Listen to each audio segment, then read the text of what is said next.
Guys আসসালামু আলাইকুম। খুবই গুরুত্বপূর্ণ ২-১ টি কথা শুধু বলব। অ্যা বিভিন্নখান থেকে খবর পাচ্ছি যে আওয়ামী লীগের বিভিন্ন স্থাপনায় বা ব্যবসা প্রতিষ্ঠান বিভিন্ন জায়গায় কিন্তু হামলা হচ্ছে। মানে এই বিষয়টা আমি কিন্তু আমার এর আগের যে লাইভটি ছিল সেখানেও বলেছি। প্লিজ এই ধরনের ঘটনা থেকে বিরত থাকবেন। হ্যাঁ, কোনো বিরোধী পক্ষের কারো বাড়িতে কিংবা জানের উপরে তাকে পেলে যে মেরে দেওয়া বা মারা বা তাদের ব্যবসা প্রতিষ্ঠানে হামলা করা এটা করা যাবে না। এটা একেবারেই করা যাবে না। আমরা হিংসা নয়, আমরা ভালোবাসার বিতরণ করব।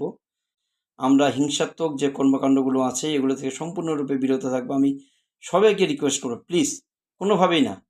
কোনো আওয়ামী লীগের বা যারা বিরোধী পক্ষ তাদের কারো ব্যবসা প্রতিষ্ঠান, কারো জানের উপরে কিংবা তাদের কোনো মালের উপরে আমরা আঘাত করব না, আমরা আক্রমণ করব না। আমরা কেন করব? দেখেন একজনের ব্যবসা প্রতিষ্ঠানে আপনি আগুন ধরিয়ে